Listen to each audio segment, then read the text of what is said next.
Monsieur le Président de l'Assemblée nationale, Mesdames et Messieurs les honorables députés, nous arrivons au terme de cette session et je m'en vais peut-être rapidement ramasser quelques éléments de réponse avant de terminer par mon message. bi ñuy wax léegi dama doon yeggali ci les questions de transparence malheureusement temps bi dab ñu moo wax ni réforme yi ñuy proposé du ay réforme ñu diriger contre Massamba wala Mademba benn te it ñoo jëloon engagement bi muy ñaar te it ci transparence dafa war a commencer toujours ci kaw boo bëggee ñi ci suuf nangul la ko moo tax ci li ñu proposé d'abord c'est un effort de définition ba ñu xam fond bu nekk lu mu doon parce que définir guñ ko deuxièmement ñu def proposition sur les procédures parce que depuis le règlement général sur la comptabilité publique de 1900 vers les années 70 ba tey mosuñoo def définition procédure bi te pourtant ça avait renvoyé à une procédure spéciale parce que mënul doon les procédures ordinaires boobu tam liggéey nañ ci muy un projet de loi ñetteel bi mooy le classement ou la classification des différents fonds bu njëkk ba fonds yi meloon ni mu mel waaye ñuy dem di dem président yi fi newoon kenn ku ne bëgg a yokk sa kattan ci loo téelu kenn dul xool ñu jël fonds yu bëri dugal soo jëlee fonds bi nga xam ne c'est le fonds pour de la solidarité africaine ministère des affaires étrangères la newoon newuloon présidence de la République les fonds sociaux ma nga woon ci ministère buy toppatoo affaire de solidarité ainsi de suite fonds secret dëgg moo daan des présidence de la République yooyu yëpp am na liggéey bu ñu ci def bu war a dem ci kii yooyu ñu boole ci nag li ma wax ci rémunération yi parce que mënoo dénk nit yenn responsabilité ba pare ne yaa ngi koy fay loo xam ne ñi muy nommé sax ñoo ko ëpp li ñuy fayee ko loolu tam xel nangu ko moo tax li jëm ci président jëm ci ministre yi jëm ci président de l'Assemblée nationale ak ñeneen ñu ne nañu waxtaan ci li jëm ci rémunération yi ndax la ñuy gagné ci contrôle de ces fonds moo ëpp foofu téeméeri junni yoon lañ ciy ñàkk suñu demee ba def contrôle bi ba pare aligner les rémunérations loolu mooy proposition yi nga xam ne liggéey nañ ci tamam yaakaar ni président dina ci delloo ci waat xelam ci lu yàggut conformément à sa promesse électorale à notre promesse électorale ñu mën a def réforme yi ñu war a def incha allah ñaareelu ci toujours ci transparence bi madame garde des Sceaux wax na ci lu bëri démb am na sortie bu ma def ñu bëgg kool ba ti naan Sonko da doon attaqué garde des Sceaux bi déedéet dama jaar ci moom pour wax ak ñeneen waaye je tiens ici à féliciter chaleureusement madame le garde des Sceaux mën nañu am garde des Sceaux bu gën bii te xeex bi muy xeex bis bu ne contre un système bu tegu boo xam ne nee nañu bëggoon doxee démb ak barki démb noonu la ñu bëgg a continuer doxee am na ñoo xam ne jàpp nañ ni dossier judiciaire ñoom ñoo ko moom dañu am droit de vie ou de mort ci dossier bi ñoo koy traité nu mu leen neexee même en violation de toutes les procédures am na ñoo xam ne réforme yi ñu war a def pour la qualité de la justice nee nañu dee du am bés bu ne madame le ministre ñooñu lay jàkkaarloo personnellement elle a tout mon soutien bu demee ba jël IGAS yónni ko ne ko demal xool ni ñuy gérer bërëb bi ak bërëb bi xam ngeen ni problème am na bu demee ba war a mun a joxe instruction ci li nga xam ne ça relève de sa hiérarchie muy les parquets un parquetier mun taxaw de du ma def li madame le garde des Sceaux wax leneen laay def ku ñeme nag dañ koo dee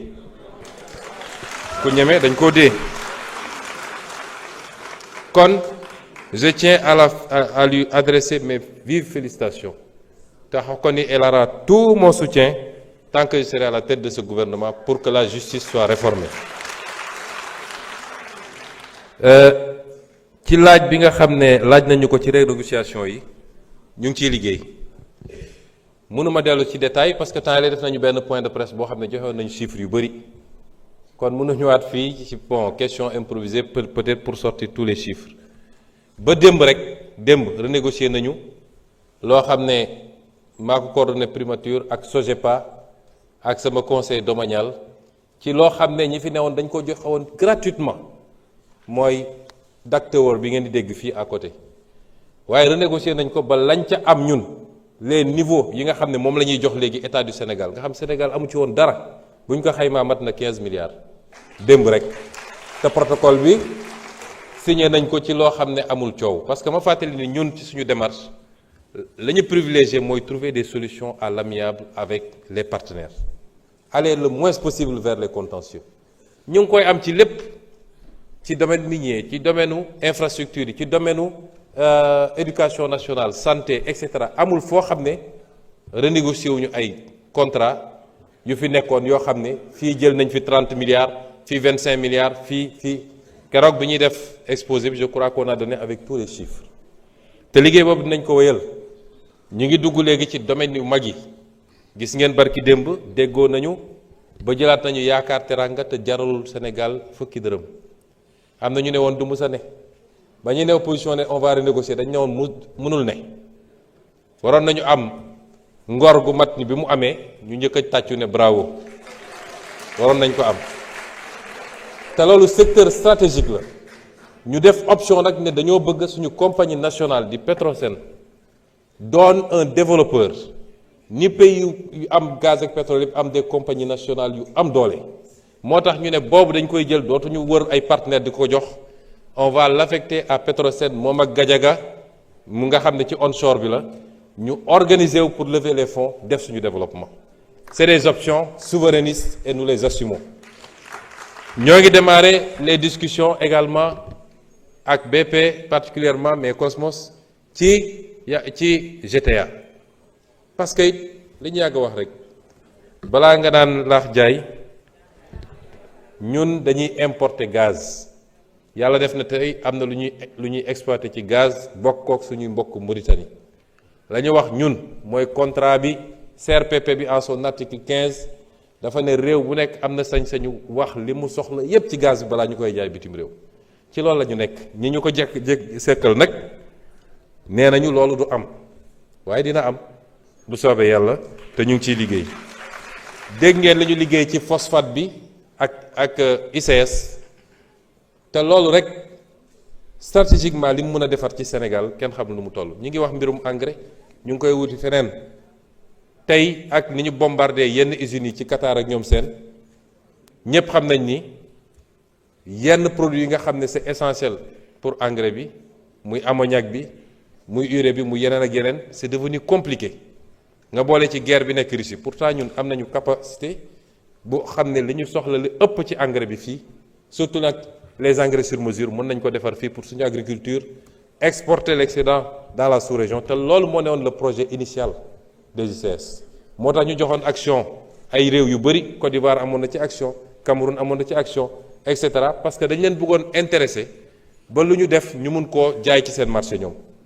ñu dem yàq projet boobu yépp avec une privatisation catastrophique boobu ba léegi ñu perte si bañ ko xaymaa ba xayma ëpp na 2000 milliards yoo xam ne ñàkk nañ ko fii réewu Sénégal ci privatisation boobu kon ñu ngi ci liggéey renégociation bi par la grâce de Dieu mi ngi avancé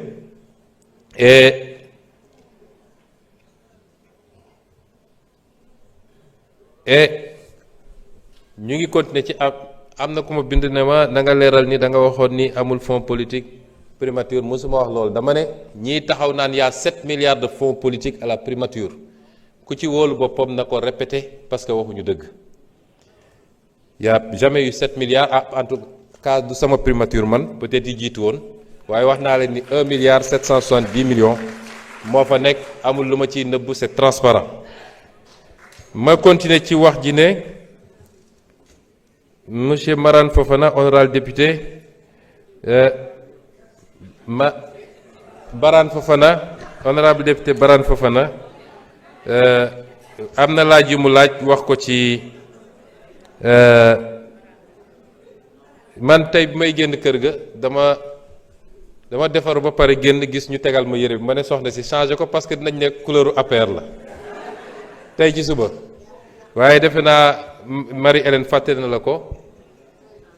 comme dañ leen làbbali yu métti métti dañoo nangu seen drapeau fi mu ne nii ñun ñoo waroon sol marron parce que dañoo nangu seen drapeau ci li jëm ci ñi nekk Maroc musuñu leen seetaan wax naa ko fii ma mujjee ñëw réew mu nekk dafa am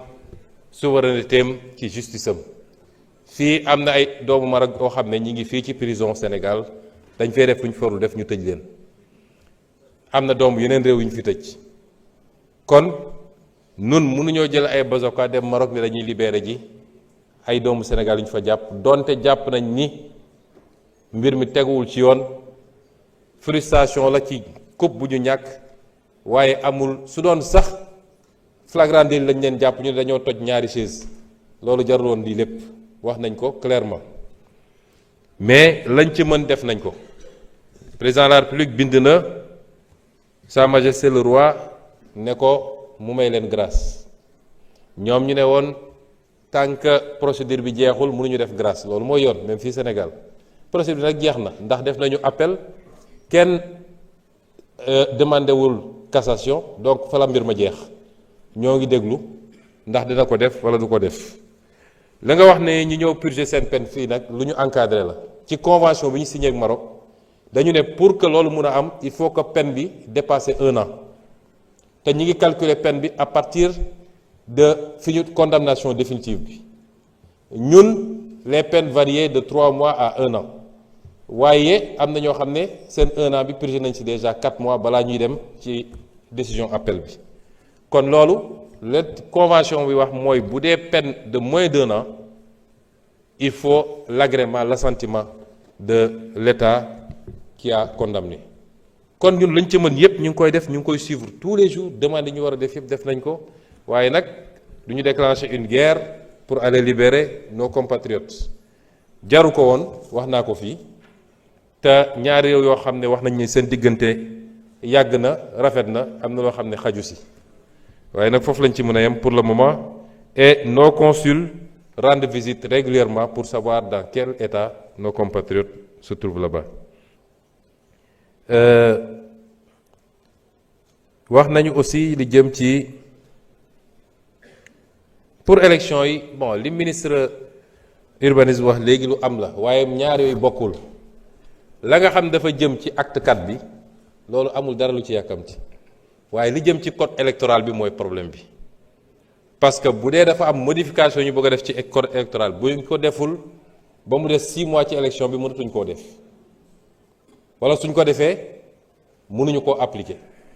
donc peut-être question yi ci loolu la jëm mais ministre bi de tontu na ni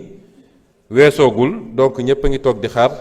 mais de su may wax man en tant que ku jiite parti politique it la may wax mooy Pastef tient à ce que les élections se tiennent à date ku parewul pare woo nun pare nanu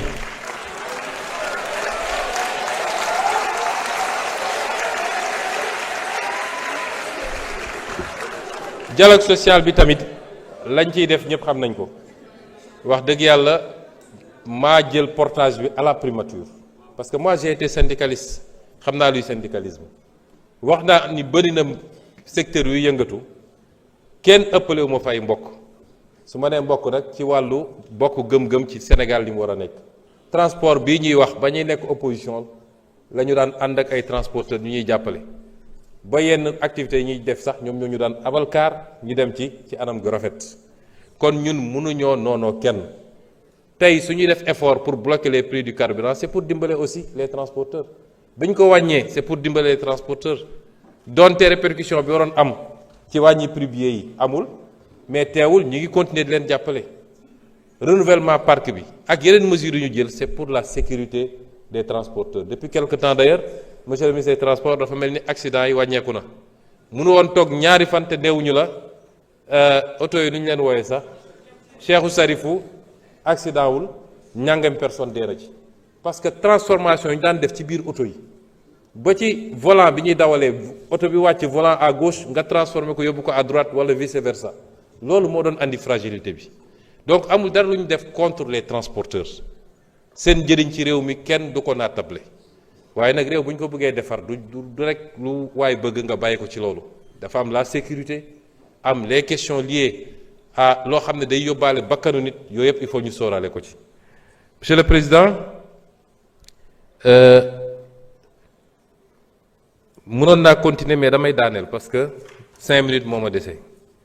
di wax ni am nañu monsieur le Premier ministre Vous avez 20 minutes de plus, hein? Ah, dese naa 20 minutes. Merci. duñ ci yegg. duñu yegg ci 20 minutes yi bu soobee yàlla. wax nañu aussi ci li jëm ci visa réciprocité ak yu mel noonu. bokk na ci li ma waxoon léegi mooy xaw nañoo ragal ba ragal suñu bopp ñun sax. président Donald Trump président la réew mu am doole réew bu tudd Amérique am na sañ-sañ moom wax ci Afrique ba wax sax ni ay réew la yoo xam ne du ma wax lu mu ci teg ci qualificatif mais nun en tant que pays libre et démocratique ci li jëm ci suñu gis-gis ak ci àdduna nu muy doxee amuñu sañ-sañu joxe suñu xalaat. xastewuñu saagawuñu waaye suñu xalaat dañ ko joxe ak ku munti doon ndax fii gannaaw yàlla lépp neen la. ku yaakaar ni nag joxe sa xalaat wala ñàkk koo joxe moo war a tax li mesures yi Trump appliqué wu ko ci Sénégal kese pratiquement Afrique yeeg la ko appliqué àdduna bi yëpp sax d'ailleurs ñi nga xam ne ñooy ay partenaire am di xaritam di ay nitam mooy Europe ñoo ci gën a sonn ndax xëy na ne leen taxes yi yokk naa ko. lu ngeen doon fay benn fay naa la ko fukk te ñoom ñoo bokk seeni alliance militaire bokk seen OTAN nekk les premiers partenaires commerciaux du monde kon kooku wax loo xalaat ak ñàkk wax loo xalaat taxul terewul mu def li mu war a def ngeen xamee ko noonu. waaye Afrique c'est pas parce qu'on est pauvre que notre voix doit être tue. Nous avons notre mot à dire, nous sommes des citoyens du monde. su nit xëyee déclenché ay guerre yoo xam ne tey mu ngi souffrir loo am nañu sañ-sañ wax ci suñu xalaat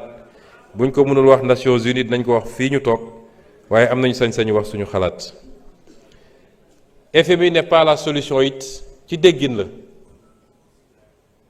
kon yéen jàpp ngeen ne suñu solution FMI la mais loolooy suñu problème suñu solution mi ngi ci ñun d'abord.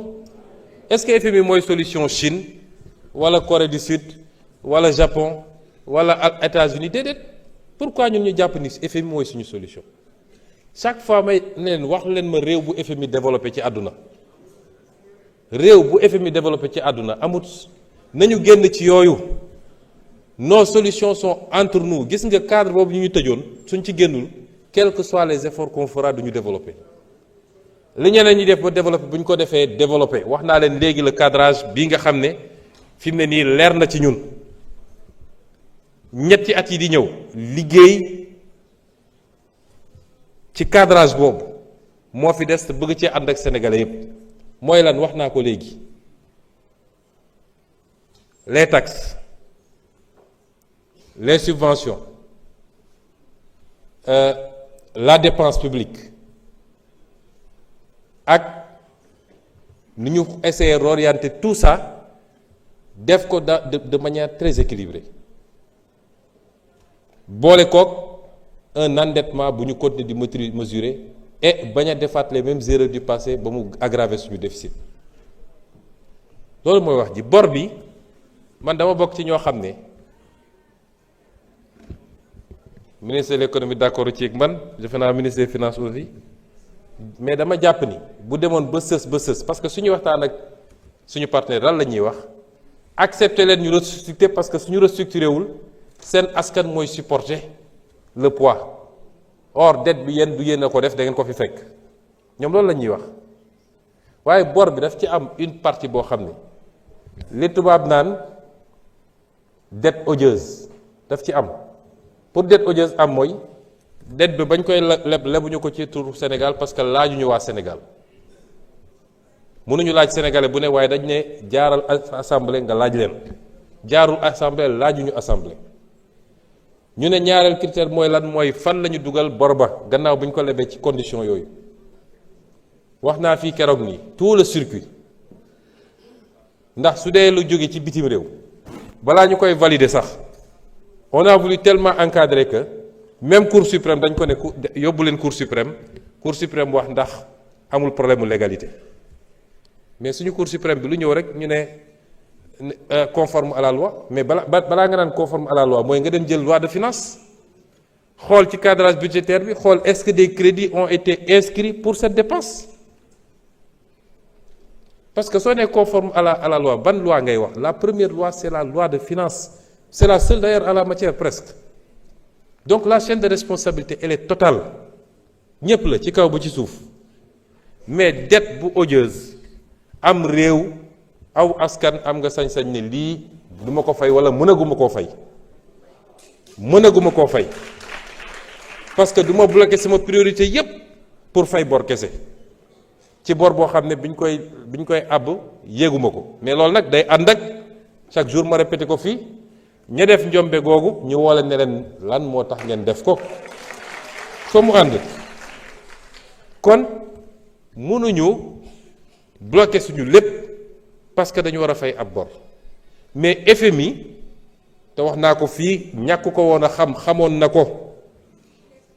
na li xew moom FMI situation nag mooy dem ñu bëgg a wut bu émissaire keroog benn économiste bu mag a mag nekk beneen organisation bi Banque mondiale daf ñu yónnee benn message ne FMI daf leen bëgg a punir parce que vous avez mis à nu son système, son incompétence et ses complicités. C'est ça le problème. moo tax coûte que coûte mu bëgg ñoo punir parce que nit nekk na situation bu gën a jafe bu Sénégal FMI defal ko programme ñu ne ko ñun programme y compris sans décaissement moo tax ma ne FMI de solution bi ma nga ci ñun d'abord am nañu des ressources naturelles nañ ko téel suñu bopp am nañu capacité mobiliser des financements intérieurs par la fiscalité kenn ku nekk na def li mu war a def ñu jël xaalis boobu yor ko ci yorin bu sell nit ñi bàyyi luubal ak randal ak jël xaalis bi di ko dugal fu mu waru dugg ñu xool les priorités du Sénégal dugal ko foofu loolu mooy la solution loo ci teg nag lu jóge feneen loolu lu ñu ciy yokk rek la bonus lay doon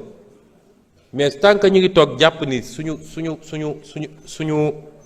avenir yëpp mi ngi ci FMI Chine de si ñëwul ak FMI fi mu toll nii dama mës a dem benn voyage en Turquie président Erdogan ne ma man de dama xëy ne FMI ñaata laa lay amal ñu ne ma nangam ma leen tey laay tàqalikook yow dajale li ñu amoon yépp ma fay bor boobu ba léegi jëlatuma dërëm bu jóge ci FMI ñun ci loolu la ñu bëgg a jëm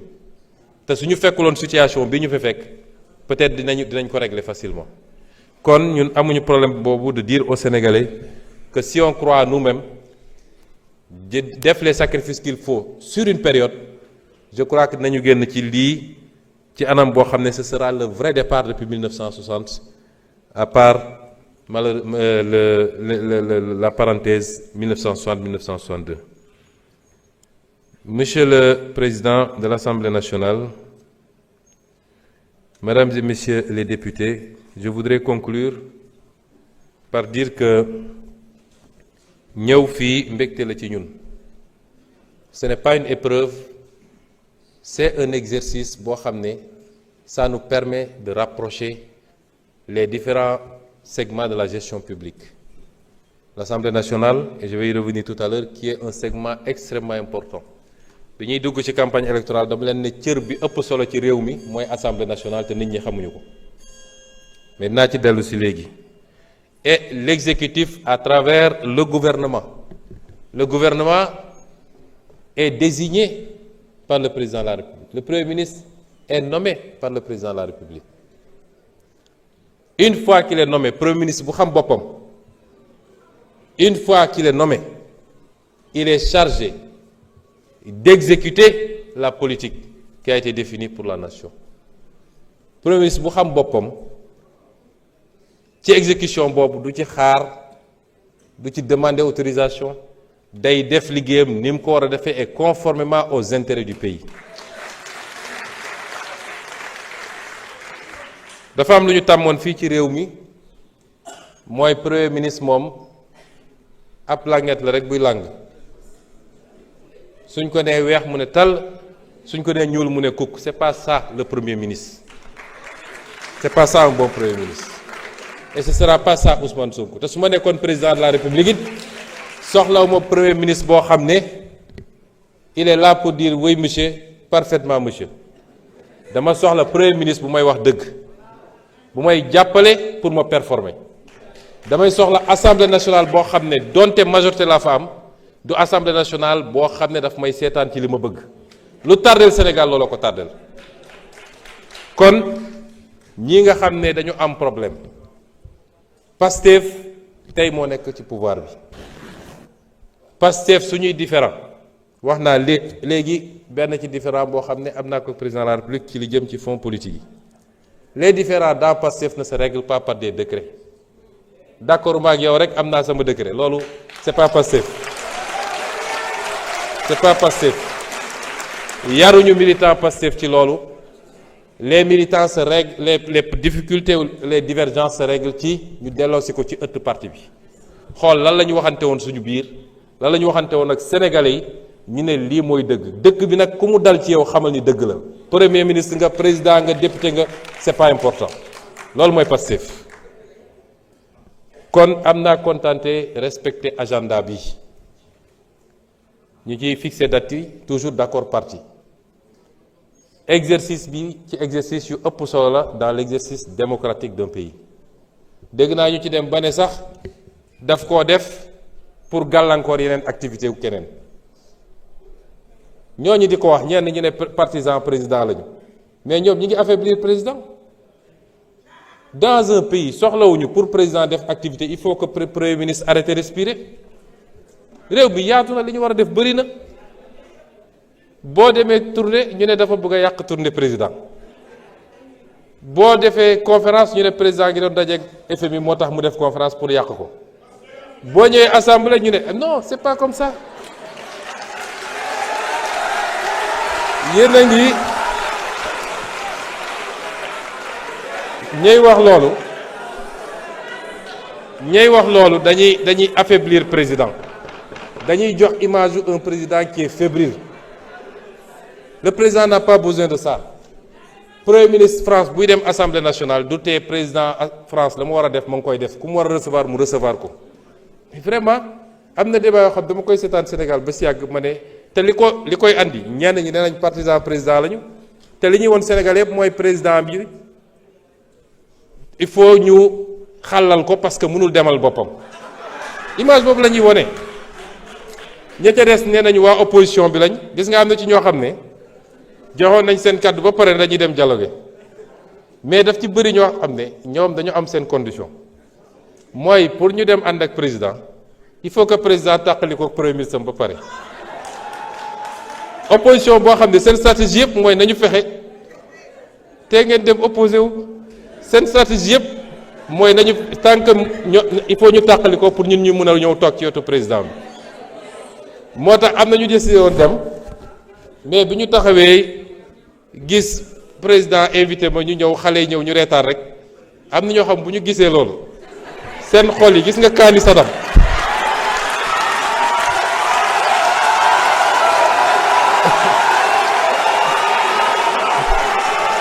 ci la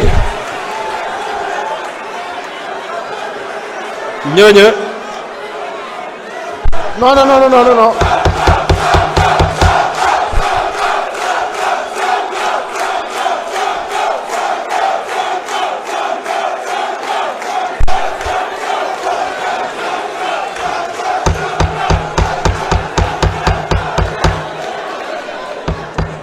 am na ci ñu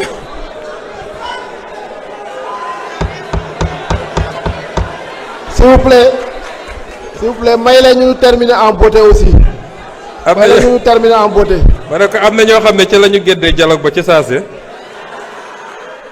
waaye may féliciter donc la représentation parlementaire. Cette législature est en train de donner à l'Assemblée nationale ses lettres de noblesse.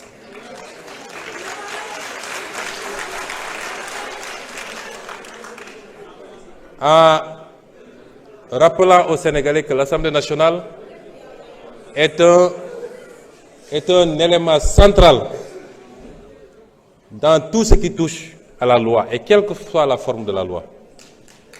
Kuy am initiative wala prérogative ci loi assemblée moo la ko ëppale parce que nous de l'exécutif man mun naa def projet de loi président mën a def projet de loi waaye mënuñu voter projet de loi yéen rek yéen a mën a proposer mën a voter mën a def recours devant le conseil constitutionnel man mën naa proposer waaye mënumaa voter mënumaa def recours président mën na proposer mën na def recours waaye mënul voter yéen rek am ñett yi li ngeen di def ci les politiques publiques